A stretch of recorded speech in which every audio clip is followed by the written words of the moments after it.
Student, on the basis of last examples, basics, we see examples on this topic right now. Practice set 13.1, question number 1. State the test and correspondence of vertices by which triangles in each pairs are congruent. Okay, we just want to write the test, okay, and the correspondence of vertices. Okay, now see here, these are two triangles. Okay, these are two triangles. These two triangles are totally congruent. Okay, these two triangles are congruent. How we can be consider these are congruent? See here. Okay, these, if we put these two triangles exactly one above, we can be see these are the only one triangle. Okay, these are, we can be see only one triangle. जर हे दोन triangle एकमेकावर ठेवले तर आपल्याला असं समजून पडेल की हे एकच ट्रायंगल आहे, परंतु हे एक ट्रायंगल नाही आहे, हे दोन वेगवेगळे ट्रायंगल आहे. Okay, so at first we see in the last period what is meant by congruent triangle. If sides of all sides of congruent triangles are congruent, all angles of congruent triangles are also congruent. Okay, now in this example, two triangles, these sides are common to both the triangle. These are two different triangles, but now in this condition, if we see this side WZ, these are the congruent to both sides, means these are the common side to both triangle. Side WZ जी आहे ती दोन्ही ट्रायंगलला common आहे, आणि जी side common असते ती congruent असते. Okay, तर जी congruent side आहे त्याला आपण ह्या मार्किंगने दाखवलेला आहे अशा प्रकारे S. याचा अर्थ काय, हे साइड काय कॉमन आहे, आणि कॉमन आहे म्हणून काय आहे, कॉन्ग्रुएंट आहे. त्याचप्रमाणे कॉमन अँगल पण कॉन्ग्रुएंट राहतात. कॉमन अँगल कॉन्ग्रुएंट राहतात. आता इथे कॉमन अँगल आलेला नाही आहे, अँगल सगळे डिफरंट आहे, परंतु साइड कॉमन आलेली आहे, ती ह्या सिम्बॉलने आपण दाखवलेली आहे, आणि कॉमन साइड नेहमी कॉन्ग्रुएंट असतात. आता आपल्याला कोणत्या टेस्टनुसार हे दोन ट्रायंगल ऑलरेडी कॉन्ग्रुएंट आहे म्हटलेलं आहे, हे दोन ट्रायंगल कॉन्ग्रुएंट आहे. ओके, फक्त टेस्ट कोणती राहणार ते आपल्याला इथे सांगायची आहे. बघा, साइड दिलेली आहे, साइड WX ही साइड दिलेली आहे.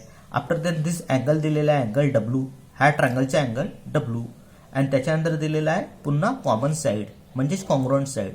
जरी ती मार्किंग शो केलेली नाही तरी इथे आपल्याला कॉमन आहे म्हणजे कॉन्ग्रुएंट आहे, आणि ह्या अँगल आपण दाखवू शकतो, किंवा तुम्ही आपला अँगल अशा प्रकारे वापरू शकता, अशा प्रकारे सिम्बॉल वापरू शकता. ओके, मग आता बघा टेस्ट कोणती होत आहे, साइड अँगल साइड, म्हणजेच कोणती टेस्ट आहे, SAS. ओके, तर अशा प्रकारे आपण पहिलं एक्झाम्पल जे होतं त्याची टेस्ट लिहिली आहे SAS. इथे पण पाहू शकता साइड अँगल साइड. ओके, न आता दुसरा क्वेश्चन विचारलेला आहे, करस्पॉन्डन्स ऑफ व्हर्टायसेस, म्हणजे हे दोन ट्रायंगल कोणत्या व्हर्टायसेस नुसार करस्पॉन्डन्स आहे. जर आता बघा मी याला अशा प्रकारे ठेवलं, अशा प्रकारे, तर कॉन्ग्रुएंट तुम्हाला दिसून पडत आहे का, नाही. अशा प्रकारे ठेवलं तर कॉन्ग्रुएंट दिसून पडत आहे का, नाही. अशा प्रकारे ठेवलं तर कॉन्ग्रुएंट दिसून पडत आहे का, नाही. मग व्हर्टायसेस कोणत्या व्हर्टायसेस नुसार ठेवलं तर कॉन्ग्रुएंट दिसून पडत आहे, त्या व्हर्टायसेस नुसार आपल्याला आधी रिअरेंज करायचं आहे. हे बघा आपण रिअरेंज करतो आहोत. ओके, आता आपल्याला हे दोन्ही ट्रायंगल कॉन्ग्रुएंट दिसून पडत आहे. मग कोणत्या व्हर्टायसेस आता कॉन्ग्रुएंट झालेलं आहे, पोझिशन कॉन्ग्रुएंटची आलेली आहे. मग आता तुम्ही कोणत्याही व्हर्टायसेसनुसार स्टार्ट करू शकता, पण जिथून स्टार्ट केलं तिथून दोन्ही ट्रायंगलचे स्टार्ट होणार. बघा, जर आपण इथून स्टार्ट केला हा ट्रायंगल WZX, तर हा ट्रायंगलचा कसा होणार, WZY. ओके, बघा डब्ल्यू झेड एक्स घेतला हा triangle, correspondence W Z Y.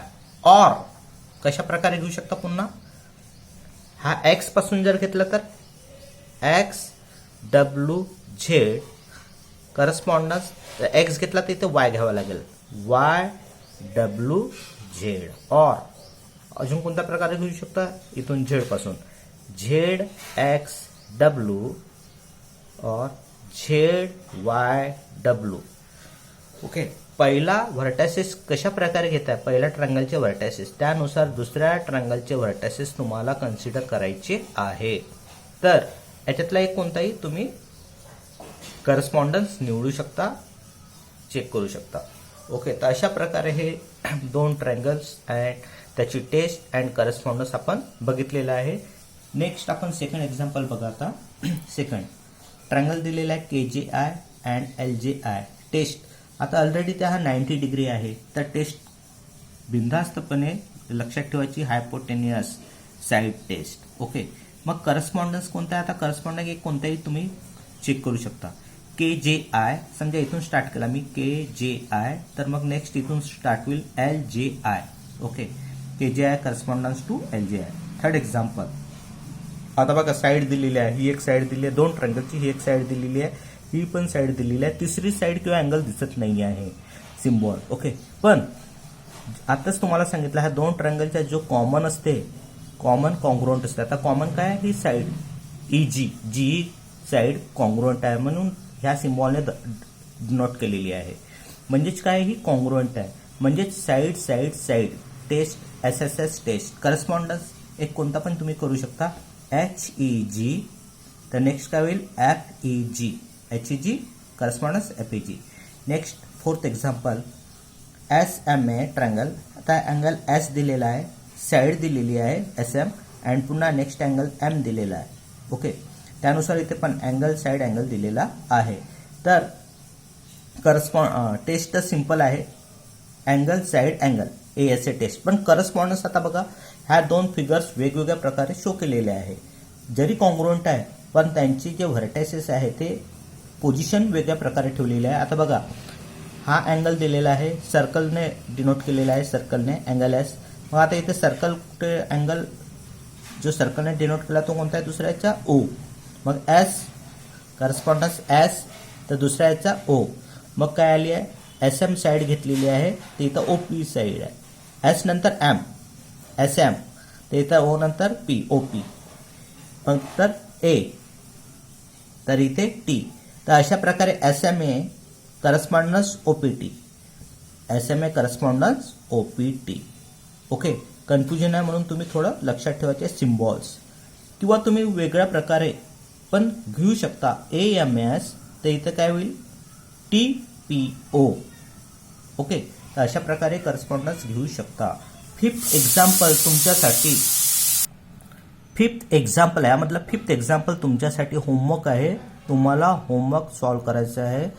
हे सगळे एक्झाम्पल्स होमवर्क प्रॉपरली तुमच्या कॉपीत लिहायची आहे, अभ्यास करायचा आहे, स्टडी करायची आहे. त्याचप्रमाणे एक कोणता पण याप्रमाणे एक तुम्हाला पेपरमध्ये कट करायचं आहे अँड घरी प्रॅक्टिस करून बघायची आहे. त्याला नाव द्यायचं आहे, जसा हा W, हा Z, हा W, हा Z, हा X. ओके, याप्रमाणे इथे W, हा Z, हा Y, याप्रमाणे तुम्ही कट करा आणि तुम्ही स्वतः घरी चेक करा आणि याप्रमाणे कोणत्या करस्पॉन्डन्सनुसार ते लागू होतात त्याप्रमाणे तुम्ही चेक करून पाहू शकता आणि अटॅच करा तुमच्या कॉपीला. ओके, हा एक ट्रायंगल घेतलेला आहे प्रकार, दुसरा ट्रायंगल पण तुम्ही घेऊ शकता, करू शकता. ओके, तर अशा प्रकारे हा test of correspondence and test व्यवस्थित समजून घेऊन तुम्ही नोटबुकमध्ये लिहा.